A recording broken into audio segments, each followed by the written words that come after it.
Fala, meus queridos alunos do curso superior de licenciatura em Ciências Biológicas e também do curso superior de licenciatura em Química.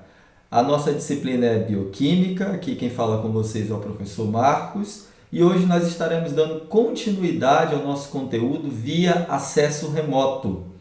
Bom, pessoal, o que nós vimos até aqui na disciplina de Bioquímica? Nós estudamos as principais macromoléculas, proteínas, carboidratos, lipídios, ácidos nucleicos e também estudamos sobre as vitaminas. A partir deste momento, nós estaremos conversando, discutindo a respeito do metabolismo energético, isto é, como o nosso organismo faz para extrair energia a partir destas macromoléculas nas quais nós nos alimentamos, ok? Tanto o nosso organismo quanto todos os seres vivos, porque as rotas, apesar de haver diferenças dependendo do tipo de ser vivo, as rotas são semelhantes, ok? Então, a partir de agora nós estudaremos sobre o metabolismo. E iniciaremos falando sobre o metabolismo dos carboidratos, que é a aula de número 7 aí da apostila dos senhores e senhoras, ok? Então pegue já a sua apostila, vá lá na aula de número 7, assista esse vídeo aqui anotando, colocando do lado aí dos slides o que você está entendendo. E se tiver alguma dúvida, não esqueça que você pode entrar em contato comigo lá no grupo do WhatsApp, grupo da turma oficial, e também via o fórum aqui no AVA, ok? Você pode colocar uma dúvida lá e eu vou estar respondendo você, tá bom? Bom, antes de começarmos a falar sobre o metabolismo dos carboidratos, é importante nós entendermos o que é o metabolismo. O metabolismo ele é a soma dos processos químicos e físicos que ocorrem dentro de um organismo vivo. E quando nós falamos organismo vivo, pode ser desde uma bactéria, um organismo unicelular, a um organismo multicelular, como os seres humanos, né? Outros animais também. Pode também ser uma planta, pode ser um protozoário, certo? Pode ser uma alga, uma levedura, tudo isso, organismos vivos. Se está vivo, desenvolve metabolismo, ok? Porque o metabolismo é a soma dos processos físico-químicos que ocorrem dentro desses organismos. E o metabolismo ele é dividido em duas partes, o anabolismo e o catabolismo, ok? No anabolismo nós pegamos substâncias simples e transformamos em substâncias complexas. É o que nós fazemos, a exemplo, na hora que nós estamos produzindo as nossas proteínas. Nós pegamos substâncias simples, os aminoácidos derivados da nossa alimentação, e aí colocamos ele numa ordenação, em uma ordem, para produzir as nossas proteínas, que são substâncias complexas, certo? E também ocorre o catabolismo, é outra parte do metabolismo, quando nós pegamos substâncias complexas e quebramos ou transformamos em substâncias mais simples, ok? Lembrando que as reações catabólicas são as reações que vão fornecer energia para as reações anabólicas. Veja, nós vamos estudar aqui o metabolismo energético, onde nós vamos ver reações catabólicas que vão fornecer energia para que o nosso organismo possa fazer isso aqui, ó, o anabolismo. Pegar substâncias simples e transformar em substâncias complexas, garantindo assim a vida deste organismo, ok? Olha, é importante nós lembrarmos disso aqui. Esse slide está lá também na nossa primeira aula, que são os princípios bioquímicos que regem a vida, né? Olha, os organismos eles dependem do meio ambiente para obter energia e moléculas precursoras. Isso é uma regra. E eles nunca estão em equilíbrio com o seu meio ambiente. Quando eu falo em equilíbrio aqui, nós estamos falando em equilíbrio químico. Por quê? Porque o organismo ele precisa sempre estar extraindo energia do seu meio ambiente, certo? Para que ele se mantenha vivo. Então ele não está em equilíbrio químico com o meio ambiente, certo? Então ele precisa extrair essa energia do meio ambiente para que ele possa manter-se vivo, certo? Nós já vimos também na nossa primeira aula que existem organismos que são capazes de produzir as suas moléculas energéticas e existem organismos que eles fazem obtêm a sua energia oxidando moléculas energéticas retiradas, não é? De outros organismos. Então aqui no primeiro caso, os organismos fototróficos, né? As plantas que conseguem produzir carboidratos a partir da fotossíntese. Então, em uma última análise, ela consegue produzir o seu próprio alimento, já que o carboidrato vai ser a fonte para a produção de energia na planta. E aqui já tem os quimio-organotróficos, né? A exemplo, os animais, que eles vão obter sua energia oxidando substâncias orgânicas, substâncias advindas de outros animais, não é? Ou de outros seres vivos, né? A exemplo aqui, por exemplo, a girafa, que ela vai se alimentar aqui das folhas da planta, ela é um quimio-organotrófica. Por quê? Porque ela vai usar aqui as substâncias que vão ter aqui na planta, principalmente os carboidratos, e a partir desses carboidratos ela vai produzir energia para se manter viva. Ok? Então, os organismos vivos, eles obtêm energia a partir da oxidação dos alimentos. Então, os organismos, eles oxidam os alimentos. O que significa isso? Os organismos vivos, eles, a partir dos carboidratos, a partir dos lipídios e proteínas, eles fazem remoção de hidrogênio dessas moléculas, e essa remoção de hidrogênio, que nós chamamos então de oxidação dos alimentos, vai produzir aqui coenzimas reduzidas, que são coenzimas ricas em hidrogênio, e essas coenzimas, quando forem também oxidadas, lá na fosforilação oxidativa, vai produzir a energia na forma de ATP.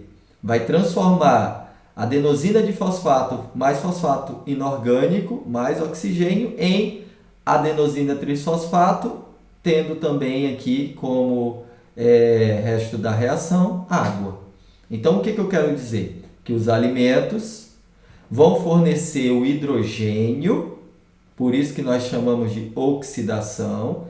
Esses hidrogênios serão acumulados em coenzimas, que nós chamamos aqui de coenzimas reduzidas, e quando elas perderem esse hidrogênio, formando assim coenzimas oxidadas, elas movem a maquinaria para a produção de ATP. E como nós vimos na aula já, né, a adenosina trifosfato, que é essa molécula aqui, é a molécula na qual nós armazenamos a nossa energia dentro das células, ok? Então, esse é sempre o ciclo. Nós oxidamos os nutrientes para a produção do ATP, gastamos o nosso ATP em processos que requerem energia e depois oxidamos de novo, gastamos e aí ficamos fazendo, então, esse ciclo aqui enquanto estivermos vivos. Ok? Novamente aí, ó, em relação ao anabolismo e o catabolismo, desse lado nós temos exemplos aqui do catabolismo, onde nós pegamos aí carboidratos, lipídios e proteínas, nós oxidamos essas substâncias, não é? Para produzir o nosso ATP e também para reduzir as nossas coenzimas, vocês vão entender o que é daqui a pouco. E temos como produto final dessas reações gás carbônico, temos oxigênio, amônia, certo? Como produto final. Gás carbônico nós liberamos a partir da expiração, quando nós colocamos o ar para fora. A água e a amônia nós liberamos a partir da urina, a amônia na forma de ureia na urina, ok? Então, isso seria o catabolismo. E aí nós obtemos a nossa energia. E com essa energia, nós fazemos o nosso anabolismo. Pegamos os carboidratos, os ácidos graxos, as bases nitrogenadas, e a partir deles nós produzimos os nossos ácidos nucleicos, nosso DNA, RNA, os lipídios, que são importantes, os açúcares, as proteínas. É assim que a vida funciona, ok? Onde nós precisamos desses compostos para serem oxidados? Durante toda a nossa vida. Nós vamos precisar de carboidratos, lipídios e proteínas, ok?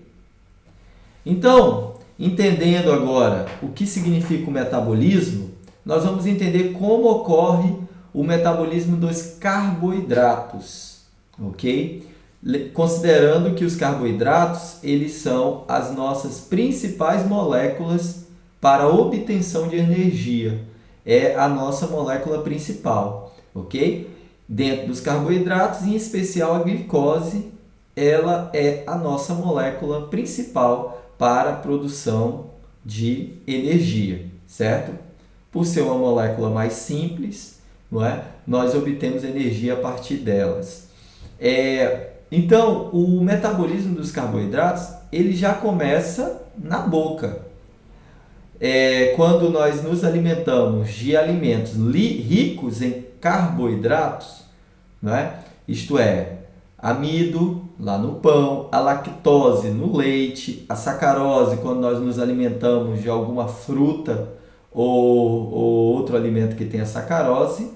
Então, quando nós nos alimentamos aqui na boca, durante a maceração, as nossas glândulas salivares, elas vão produzir a saliva. E na saliva nós temos uma enzima chamada amilase salivar, que é uma enzima que é capaz de quebrar o amido. Então, a nossa digestão dos carboidratos já começa na boca, onde nós misturamos o alimento com a nossa saliva, não é? Já que na saliva tem essa enzima já começa a quebrar os carboidratos na nossa boca, em especial o amido, ok? Depois, esse material ele passa pelo estômago, chega ao intestino delgado, que é essa parte aqui, certo? E lá nós vamos então ter enzimas específicas que são capazes de quebrar polissacarídeos, não é? Como a sacarose, a maltose, certo? A maltose, a lactose, a isomaltose, que são enzimas capazes de quebrar disacarídeos. E aí a liberação do monossacarídeo, por exemplo, a frutose, a glicose e a galactose. Deixa eu voltar lá para que a gente possa entender. Então, o amido, a lactose, a sacarose nós obtemos a partir da alimentação. Chegando aqui na boca, né, durante a maceração, a amilase salivar, ela vai quebrar, sobretudo, o amido.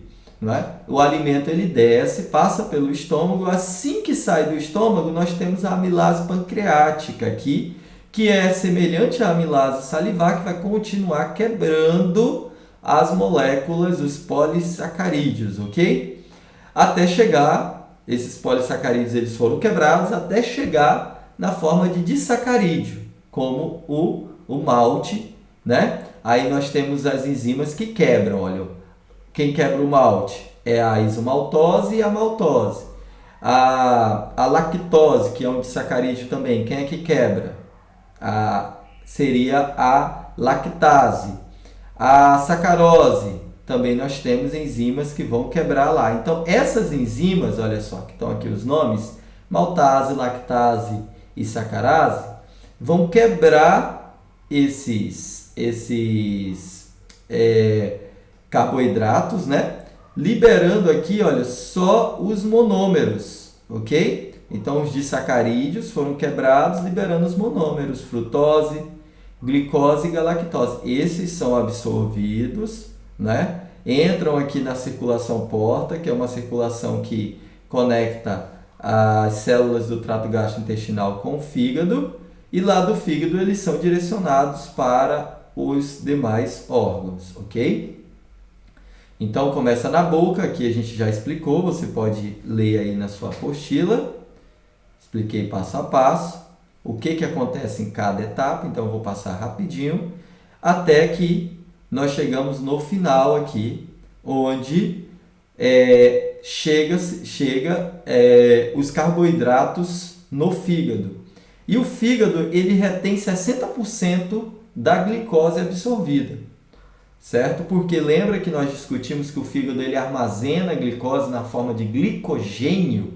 Então, o fígado ele tem essa capacidade de armazenar, por isso ele retém 60% da glicose que chega a ele. Lembrando que todo carboidrato vai passar pelo fígado, diretamente pelo fígado, e ele retém 60% da glicose para que ele possa ter a sua reserva de glicogênio, ok? Muito bem. Então, como ocorre então a quebra da glicose para a produção de energia em eucariontes? Existem então duas fases. A fase anaeróbica, que é uma fase que vai ocorrer lá no citoplasma, que é a aula de hoje, não é? Essa fase ela é chamada de glicólise. Então, a glicólise é a fase anaeróbica de quebra da glicose lá no citoplasma. E os produtos finais aqui da glicólise entram na fase aeróbica, que vai ocorrer lá nas mitocôndrias. Nós estamos falando de células eucariontes, onde nós temos mitocôndrias, né? Temos aí um citoplasma com várias enzimas. Então, é isso que está acontecendo na fase anaeróbica no citoplasma, é a glicólise. E a fase aeróbica ocorre nas mitocôndrias, e ela é dividida em duas etapas. O ciclo de Krebs, que é o produto da nossa próxima aula, e a fosforilação oxidativa ou cadeia respiratória, ok? Que seria a terceira e última fase, e a fase mais energética de produção de energia a partir da glicose. Então, a glicose ela vai sendo oxidada durante 3 fases. Olha, glicólise, ciclo de Krebs e cadeia respiratória. Sendo a primeira anaeróbica e as duas seguintes aeróbica, ok? Então, vamos falar um pouquinho sobre a glicólise, né? Então, a glicose nós já vimos. A partir de agora, a molécula, vocês vão ver a estrutura na forma cadeia fechada, que nós já vimos, que é essa estrutura aqui. Então, ela é quantitativamente o principal substrato oxidável para a maioria dos organismos. Então, a maioria dos organismos utilizam a glicose para oxidação e produção de ATP, né? Então, desde uma bactéria a um ser vivo multicelular, vai usar a glicose. Inclusive, quando a gente está lá nas aulas de microbiologia, nós colocamos açúcar, né? Glicose, no caso, nos meios de cultura, porque as bactérias também usam glicose, tá bom? Deixa eu passar isso aqui, não precisa falar. É importante nós falarmos, antes de iniciarmos essa aula de glicólise, né? É importante nós falarmos sobre as coenzimas. Na nossa última aula, nós estudamos sobre as vitaminas. E nós falamos sempre que, pessoal, vitaminas do complexo B são vitaminas relacionadas ao metabolismo, sobretudo o metabolismo energético. Todo o tempo nós estávamos falando isso. E a partir de agora vocês vão ver essas vitaminas atuando no metabolismo, tá? Então, essas vitaminas, elas atuam como coenzimas, que são moléculas que auxiliam as enzimas nas suas reações. Isto é, elas possibilitam que as enzimas possam desenvolver as suas reações, ok? Então, as vitaminas do complexo B estão aqui entre as coenzimas, olha só. Existe uma coenzima chamada nicotinamida adenina dinucleotídeo. chamada de NAD+, ok? NAD+, NAD é NAD+, ou NADH, que seria a forma reduzida dela. Aí vocês vão ver, eu sempre falando, reduzido, oxidado. O que é a forma oxidada da nicotinamina adenina dinucleotídeo? É a forma com esse maisinho aqui, olha. Não tem o hidrogênio, ok? Então, se tiver NAD+, é a forma oxidada, ela perdeu o hidrogênio. Se tiver um H aqui, fica NADH, seria a forma dela reduzida, quer dizer que ela manteve esse oxigênio, tá? Então, a nicotinamina adenina dinucleotídeo, ela tem na sua estrutura a vitamina B3, olha. Tem aqui a vitamina B3 niacina, olha, ok? Então, nós temos aqui duas moléculas de nucleotídeo e a vitamina niacina. Esse complexo nós chamamos de nicotinamina adenina dinucleotídeo. Então, tá vendo como a vitamina B3 está envolvida aqui? Ela é uma coenzima, certo? E nós temos ainda a flavina adenina dinucleotídeo. A sua forma oxidada é FAD, tá vendo? Não tem hidrogênio, é a forma oxidada. Quando tem o hidrogênio, nós chamamos de sua forma reduzida, seria FADH, ok? Teria um Hzinho bem aqui. Então, a flavina adenina dinucleotídeo, vitamina B2, veja, ela também tem, né? Já a FAD também tem na sua composição uma vitamina do complexo B, só que neste caso a vitamina é a vitamina B2. Então, nós temos aqui o nucleotídeo e uma estrutura da vitamina B2. Esse complexo inteiro nós chamamos de flavina adenina dinucleotídeo, certo? Essas coenzimas são importantes, vocês vão ver elas a partir de agora, tá bom? Novamente aqui explicando que existem 3 fases da respiração celular, ok? 3 fases do metabolismo dos carboidratos, sendo que a primeira fase é a glicólise, a segunda fase o ciclo de Krebs e a terceira fase a cadeia transportadora de elétrons ou fosforilação oxidativa, tá certo? Glicólise, que é a primeira fase. O que significa glicólise? Olha, glicólise ele tem a sua origem no grego, glic significa doce e lysis significa dissolução ou quebra, ok? Então, glicólise significa quebra da glicose, certo? Então, ela é uma sequência de reações que converte a glicose em piruvato, quebra a glicose até chegar em piruvato, havendo assim a produção de energia na forma de ATP. Então, a glicólise ela vai ser a quebra da glicose para a produção do piruvato, produzindo assim energia na forma de ATP. Ok?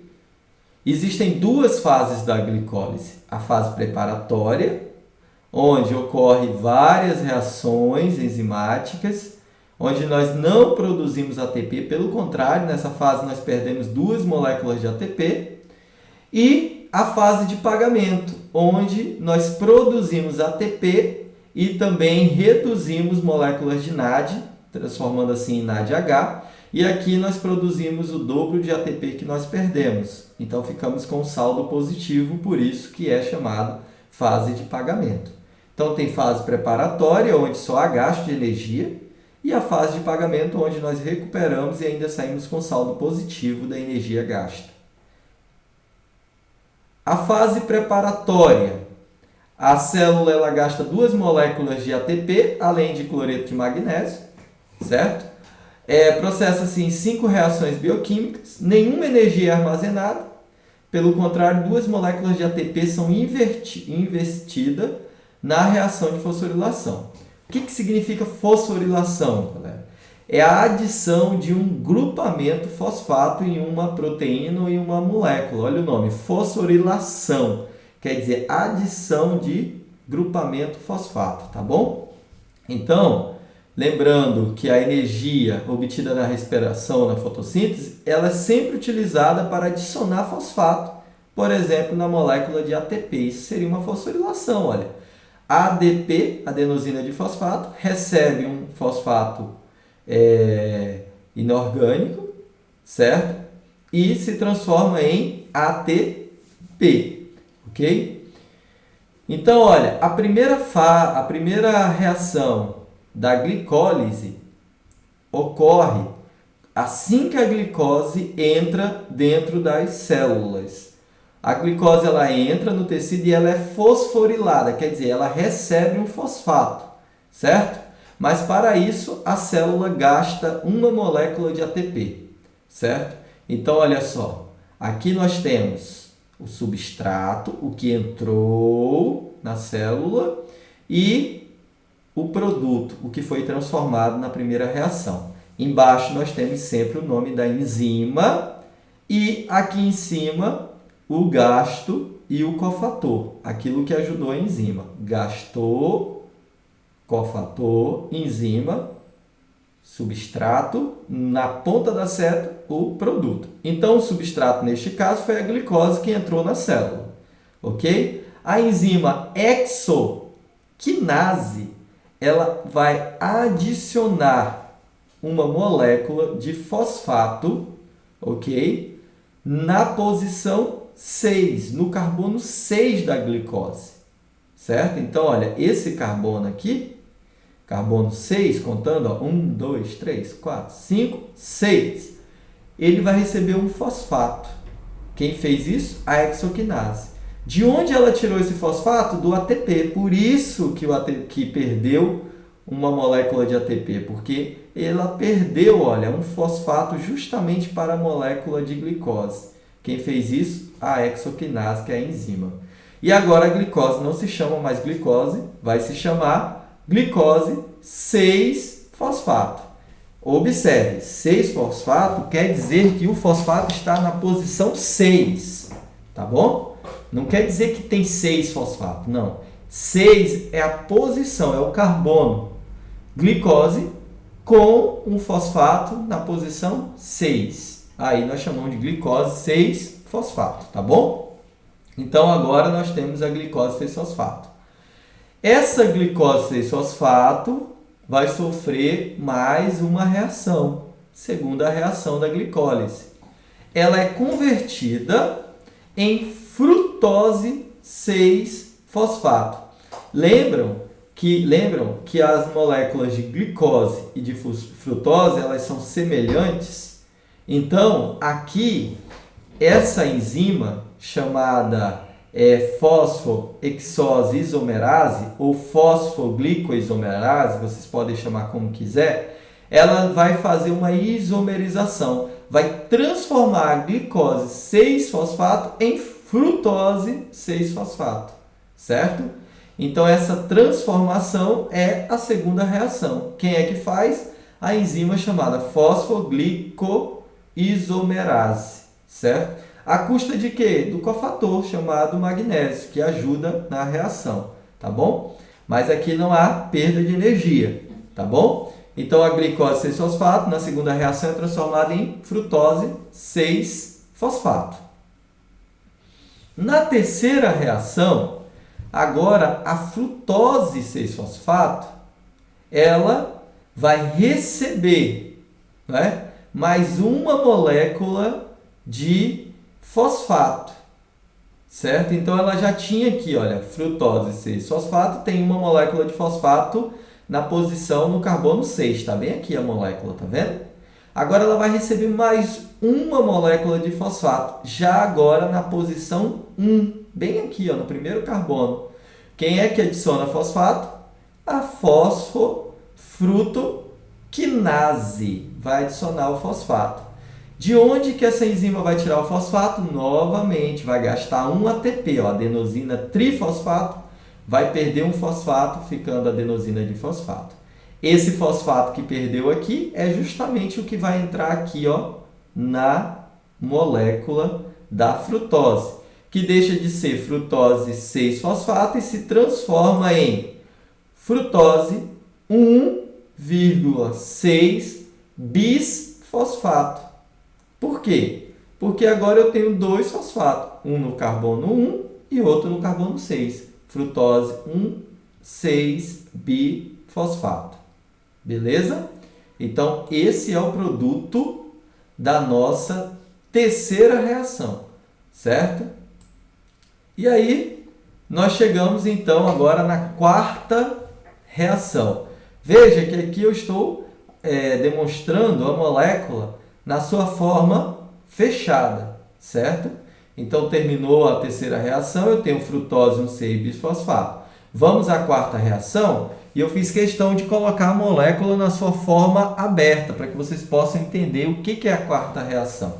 Então, na quarta reação, a frutose 1,6-bifosfato, ela é clivada em duas triose, em dois carboidratos com 3 carbonos. Olha, ela vai ser cortada, por isso que eu coloquei a fórmula da frutose, no caso, aberta, né? Então, ela vai ser cortada em dois carboidratos, duas trioses. Bem aqui, olha, vai ser cortada bem no meio, sendo que cada uma vai ficar com 3 carbonos. 1, 2, 3 seria uma parte. 1, 2, 3, outra parte. Quem corta é a enzima aldolase. Olha só o que ela faz. Ela quebra. Lase vem de quebra. Aldo de aldoses, né? Que é o grupo funcional aqui da frutose também. Então, aldolase são enzimas que quebram carboidratos do tipo aldose. No caso, a frutose é um aldeído, para você é do grupo, né, das aldoses, porque tem um grupamento aldeído, vocês lembram? Então, a aldolase quebra aqui, ó, bem no meio.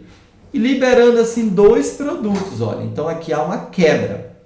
Libera a dihidroxicetona fosfato e o gliceraldeído 3-fosfato, ok? São duas moléculas produzidas a partir de uma única molécula de frutose 1,6-bifosfato, certo? Esse gliceraldeído 3-fosfato, perfeito, está pronto para continuar o processo, tá? Agora, a dihidroxicetona fosfato, ela não está pronta para continuar, ela precisa ser transformada em gliceraldeído. A partir de agora, as reações vão ocorrer com essa molécula de gliceraldeído aqui.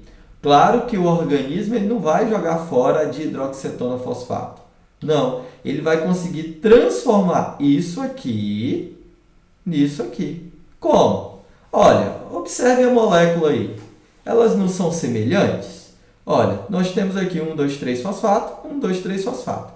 O carbono, o fosfato, 3 carbonos, tá, gente? 1, 2, 3 carbono, 1, 2, 3 carbono, tá? O fosfato aqui na dihidroxicetona está no primeiro carbono. No gliceraldeído está no terceiro carbono, certo? A posição da dupla ligação com oxigênio também está para a direita e aqui para a esquerda. Então, nós podemos transformar essa molécula nessa e essa nessa também. No caso, o que nos interessa é transformar a dihidroxicetona em gliceraldeído, certo? Para que a gente possa obter energia a partir dessa molécula também, que é a quinta reação, certo? Então, olha, o gliceraldeído e a dihidroxicetona são isômeros. Como eu disse, eles são muito parecidos. Então, a dihidroxicetona ela é transformada em gliceraldeído. Olha só, a dihidroxicetona vai ser transformada em gliceraldeído. Aquele fosfato lá, que estava no primeiro carbono, vai agora para o terceiro carbono, formando assim gliceraldeído 3-fosfato. Então, no final da quinta reação, catalisada pela triose fosfato isomerase, no final dessa quinta reação, nós temos duas moléculas de gliceraldeído. Uma que veio lá da reação 4 ainda, da quebra, certo? Aqui, ó, primeira molécula. E a segunda foi produzida na reação 5, na transformação da dihidroxicetona em gliceraldeído. Então, se eu tenho esse aqui e tenho aquele lá, eu digo que a cada molécula de glicose eu produzi 2 gliceraldeído. Gravem bem essa informação. Uma molécula de glicose, 2 gliceraldeído. Terminamos a reação 5. Desta forma, nós concluímos a fase preparatória. Gente, o caso é o seguinte, é enzima, é nome de enzima demais, né? Só que até aqui nós já falamos de 4 enzimas, né? Na verdade, 5 enzimas. Foram 5 reações, 5 enzimas. E nós vamos falar de mais 5 enzimas a partir de agora, tá bom? São várias enzimas. O mais importante é vocês entenderem o que está ocorrendo em cada reação, tá bom? Então, essas 5 primeiras enzimas compõem aí a nossa fase preparatória, certo? Então, vamos lembrar aqui o que aconteceu. Na primeira reação, glicose se transforma em glicose 6-fosfato a custa aqui de um ATP. Esse fosfato que nós ganhamos aqui, nós roubamos aqui do ATP, certo? Depois, a glicose 6-fosfato ela é transformada em frutose 6-fosfato por um processo chamado de isomerização. Quem faz isso é a fosfoglicoisomerase. Depois, a frutose 6-fosfato ela vai receber mais um fosfato lá no carbono 1, se transformando assim em frutose 1,6-bisfosfato, certo? Depois vai ocorrer a quebra da molécula, a molécula vai ser quebrada pela aldolase, produzindo assim o gliceraldeído, que tá até bonitinho aqui, quadradinho, pronto para a reação, e a dihidroxicetona fosfato, que não está pronta para a reação. Então, há necessidade dessa quinta reação, que é a transformação da dihidroxicetona em gliceraldeído. E agora nós temos quantas moléculas de gliceraldeído? É importante vocês gravarem isso aí, não se esqueçam. Eu vou até marcar aqui para vocês, tá? Nós temos quantas moléculas de gliceraldeído? Nós temos 2 moléculas de gliceraldeído, tá? Uma que veio direto aqui da reação e a outra que foi da transformação aqui da dihidroxicetona em gliceraldeído, tá bom? Muito bem. Continuando a aula, nós temos então agora, nós já falamos aqui até a quinta reação, né? E agora nós temos aqui a sexta reação, na qual o gliceraldeído 3-fosfato ele é fosforilado novamente, desta vez à custa de um fosfato inorgânico, formando a molécula 1,3-bifosfoglicerato. Além disso, ocorre a redução de NAD para NADH mais H. Então, lembra lá do gliceraldeído 3-fosfato? Ele está aqui a molécula, ele vai receber mais um fosfato agora. Só que um fosfato que não veio lá do ATP, é um fosfato que nós chamamos de inorgânico, está lá no citoplasma da célula. Então, a enzima gliceraldeído 3-fosfato desidrogenase vai adicionar um fosfato na molécula, na posição 1 da molécula. Então, agora, o gliceraldeído 3-fosfato se transforma em 1,3-bifosfoglicerato, certo? Que é um gliceraldeído com 2 fosfatos, né? Um que ele já tinha, que era na posição 3, está bem aqui, e outro que ele acabou de receber, que está na posição 1. Por isso que a molécula muda o nome para 1,3-bifosfoglicerato. E aqui nessa reação ocorre a redução da NAD, olha. Lembra da nicotinamida, adenina dinucleotídeo? Ela vai receber um hidrogênio, olha. Reduziu, então. Recebeu hidrogênio, reduziu. Certo? Isso aqui é importante. Agora ela está carregada com hidrogênio. Ela estava sem hidrogênio, estava oxidada. Recebeu um hidrogênio aqui. Então, além da enzima adicionar o fosfato inorgânico na molécula de glicerol, ela também faz a redução da NAD para NADH. Certo? Se nós temos 2 moléculas de gliceraldeído 3-fosfato, quer dizer que nós vamos ter, no final aqui, 2 moléculas de bifosfoglicerato, certo?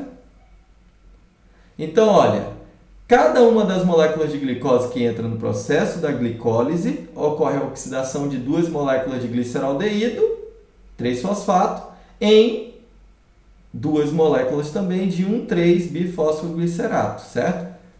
Uma molécula de glicose, 2 de gliceraldeído, que serão transformadas em 2 de bifosfoglicerato. Isso já está certo, tá bom? Agora nós chegamos na fase de pagamento, queridos. Agora essa molécula de 1,3-bifosfoglicerato, ela vai sofrer algumas reações. A primeira é a partir da enzima fosfoglicerato quinase, certo? Olha o nome, quinase, certo? Então, neste caso, o que a enzima ela vai fazer? Deixa eu tirar aqui a minha câmera. Pronto. Olha, ela vai remover o fosfato do carbono 1, ele vai ser removido e transferido para a molécula de ATP, olha só.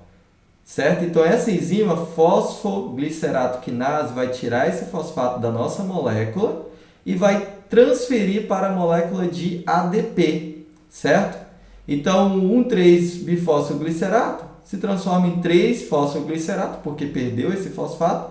E para onde ele foi, professor? Para a molécula de ADP, que deixa de ser ADP, né? E vai se transformar agora em ATP, olha. Então, a molécula aqui, ó, a molécula de ADP recebeu esse fosfato, se transformou aqui na molécula de ADP. E o 1,3-bifosfoglicerato perdeu o fosfato, ficou 3-fosfoglicerato. Quem faz isso? A fosfoglicerato quinase. Já agora na oitava reação, o fosfoglicerato que sobrou, né, vai sofrer uma mudança. Isto é, o fosfato do carbono 3 vai lá para o carbono 2. Quem faz isso? A enzima fosfoglicerato mutase. Então, ela só tirou o fosfato do carbono 3 e mandou para o carbono 2. Quem fez isso? A fosfoglicerato mutase. Ok?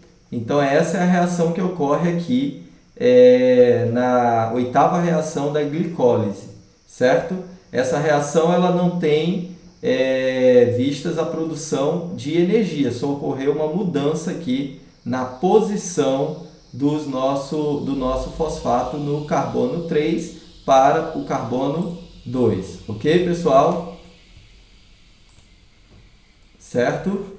Eu vou dar um pause aqui só para beber uma água e nós já voltamos à nossa aula. Bom, pessoal, muito bem. Voltamos então à nossa aula.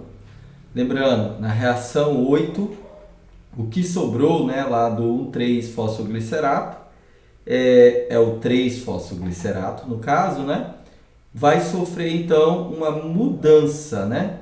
O fosfato lá do carbono 3 vai para o carbono 2.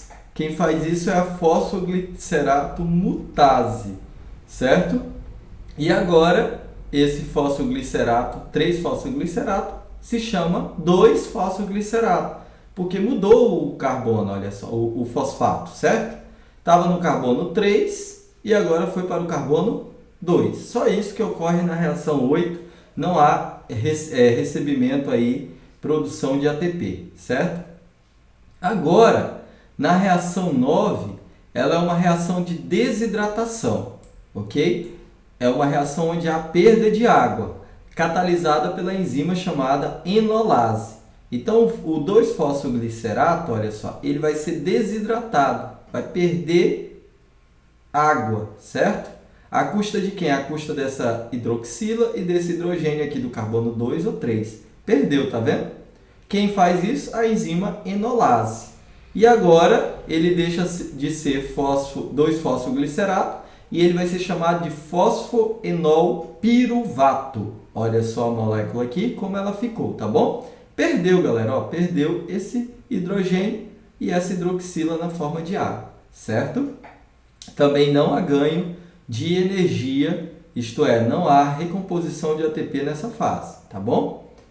E agora, na fase 10, a enzima piruvato quinase ou piruvato sinase, né? Tanto faz a forma que você fala, transfere o grupo fosfato do fosfenolpiruvato, né, da molécula do piruvato, para uma molécula de ADP. Então, aqui nós estamos reconstituindo o ATP de novo, olha, certo? Então, essa enzima, piruvato quinase, vai pegar aqui, olha, o fosfato da molécula de fosfenolpiruvato e vai transferir para o ADP, produzindo assim o ATP, olha só, adenosina trifosfato, tá vendo? O fosfato saiu da nossa molécula de piruvato e foi para o ADP, transformando-se assim em ATP, olha só, recarregamos a nossa bateria novamente, certo? E aí o fosfenolpiruvato não pode mais ser chamado assim, porque perdeu o fosfato, então agora ele é chamado apenas de piruvato, ok? Simples assim. Quem faz isso? A enzima piruvato quinase, certo? A custa de quê? De cofatores, olha só que interessante. Cofatores como o cloreto de magnésio e o potássio, tá bom? Na verdade aqui só é o magnésio, tá, gente? Magnésio e potássio. Então, olha, na fase de pagamento, nós temos lá o gliceraldeído 3-fosfato. Ele recebe, então, mais um fosfato, se transformando, então, em um 3-bifosfoglicerato. Depois, aqui, ele vai perder, né? Lembrando que aqui esse fosfato que ele ganhou, ele é um fosfato inorgânico, né? E aí, agora, na próxima fase, ele vai perder esse fosfato, não é? Para o ADP, que vai ser reconstituído em ATP, recarregamos nossa energia nessa fase. Ocorre aqui a mutase, a mudança do fosfato da posição 3 para a posição 2. Agora a molécula é chamada de 2-fosfoglicerato. E aí vem a enzima enolase, que desidrata a molécula, transformando ela em fosfenolpiruvato. E por último, a piruvato quinase, que vai roubar mais um, né, extrair mais um fosfato da enzima, do piruvato, perdão, e reconstituir mais uma molécula de ATP. Tá vendo onde nós ganhamos ATP? Nós ganhamos aqui, olha, na segunda reação da fase de pagamento, né? Ok? E na última reação da fase de pagamento. Como nós temos 2 gliceraldeído 3-fosfato a partir de uma única glicose, nós podemos multiplicar isso tudo aqui por 2, tá certo? Então, chegamos a nosso fechamento da glicólise. Na primeira fase, ganhamos nada. Várias reações nas quais nós temos apenas gasto de energia, porque é uma fase preparatória. Gastamos 2 ATP, certo? Até chegar ao gliceraldeído 3-fosfato. Na segunda fase, que é a fase de pagamento, nós produzimos 4 ATP. Por quê? Porque nós temos 2 gliceraldeído e cada um deles vai produzir 2. 2 vezes 2, 4. 4 ATP. E sobrou também no final 2-piruvato, essa molécula de piruvato que sobrou aqui, olha, certo? Vocês vão ver que ela vai continuar aqui nos próximos ciclos, tá bom? E também nós somos capazes de reduzir 2 moléculas de NAD. Então vamos fazer o cálculo, olha só. 4 menos 2, 2 ATP de saldo positivo. Piruvato era 2, fica 2. NAD, 2, ficou 2. Então o nosso saldo positivo é de 2 ATP, 2 piruvato e 2 NADH a partir de uma única molécula de glicose, tá certo? Aqui nós mostramos como que ocorre o controle, certo? Da glicólise. Nós podemos controlar a glicólise inibindo a hexoquinase, certo? Essa primeira enzima aqui, certo? Por quê? Se nós tivermos muita glicose 6-fosfato, imagina que a célula recebeu muita glicose, produziu muita glicose 6-fosfato. Para que ela vai continuar adicionando fosfato em glicose? Então, o próprio produto vai inibir a enzima que o produz, ok? Então, quando está muito, a própria glicose 6-fosfato inibe a hexoquinase, certo? Aqui também nessa fase, não é? O excesso de ATP também pode inibir a fosfofrutoquinase. E aqui também A enzima piruvato quinase também, por excesso de ATP, pode ser inibida. Então, nesses pontos de checagem é que ocorre o controle da glicólise. Ela não fica acontecendo de forma involuntária ou de forma contínua, sem depender da quantidade de substrato e produto. Pelo contrário, quando se tem muito substrato, ela pode ser inibida. Ok? Quando tem muito produto, quando tem muito substrato, ela pode ser ativada. Quando tem muito produto, ela pode ser inibida. Ok? Então, olha, na glicólise entrou uma molécula de glicose com 6 carbonos e saiu 2 moléculas de piruvato com 3 carbonos. A molécula foi quebrada no final, é isso que aconteceu. Tá bom? Para onde vai o nosso queridão, o piruvato, né? Então, olha só, acreditem, galera. Aquelas 10 reações com aquelas 10 enzimas que nós estudamos, é só a primeira fase aqui, olha, só a glicólise, ok? Produziu o piruvato, certo? E o piruvato, ele vai seguir para o ciclo do ácido cítrico, ou ciclo de Krebs, aqui, certo? Em condições aeróbicas. Então, células que utilizam oxigênio, né? Aeróbicas, vai transformar, o piruvato vai seguir essa cadeia aqui, vai chegar a se transformar em acetil-CoA, vai entrar no ciclo do ácido cítrico e vai ser totalmente degradado até chegar a 4 moléculas de gás carbônico e 4 moléculas de água, certo? Agora, se a glicólise estiver ocorrendo em um organismo que faz a anaerobiose, né, que não utiliza oxigênio, ela consegue viver em condições anaeróbicas, esse piruvato vai ser transformado em etanol, por exemplo, né, e gás carbônico. Ou pode ser transformado também em lactato, certo? Ou ácido lático, tá? Quer ver um exemplo aqui? Na produção da cerveja, né?